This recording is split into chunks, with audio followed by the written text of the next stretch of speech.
વડોદરા અને આણંદ જિલ્લાના લાખો લોકોને સીધો ફાયદો થાય તેવા સારા સમાચાર સામે આવ્યા છે.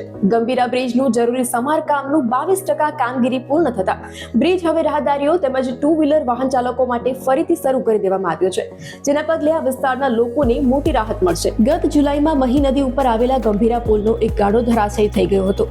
આ અકસ્માતમાં અનેક લોકોએ જીવ ગુમાવ્યા હતા અને ત્યારબાદ પુલ પરનો વાહન વ્યવહાર બંધ થવાથી વાહન ચાલકો તથા રાહદારીઓને ખૂબ જ હાલાકી ભોગવવી પડતી હતી. આ ક્ષતિગ્રસ્ત પુલના બાજુમાં નવો પુલ બનાવવાની કામગીરી માર્ગ અને મકાન વિભાગ દ્વારા ચોમાસા દરમિયાન પણ યુદ્ધના ધોરણે શરૂ કરાવેલ અને દિવસ રાત સ્થળ પર કામ ચાલુ રાખી હાલમાં નવીન પુલની 22% કામગીરી પૂર્ણ થઈ ગઈ છે.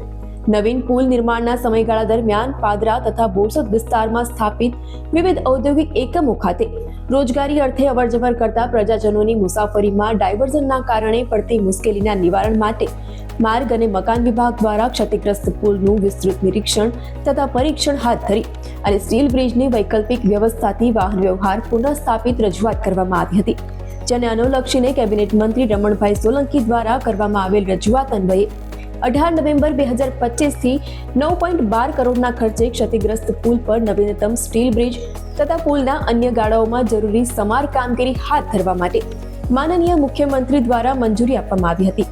કેબિનેટ મંત્રીએ રાજ્ય સરકાર પ્રજાને પડતી તકલીફ નિવારવા સંવેદનશીલ અને કટિબદ્ધ હોવાનું જણાવ્યું છે.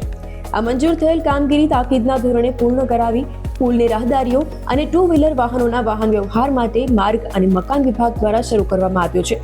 આમ આ કામગીરી પૂર્ણ થયેથી રસ્તા પરથી પસાર થતા વડોદરા જિલ્લા તથા આણંદ જિલ્લાના મુસાફરોને રાહત થશે.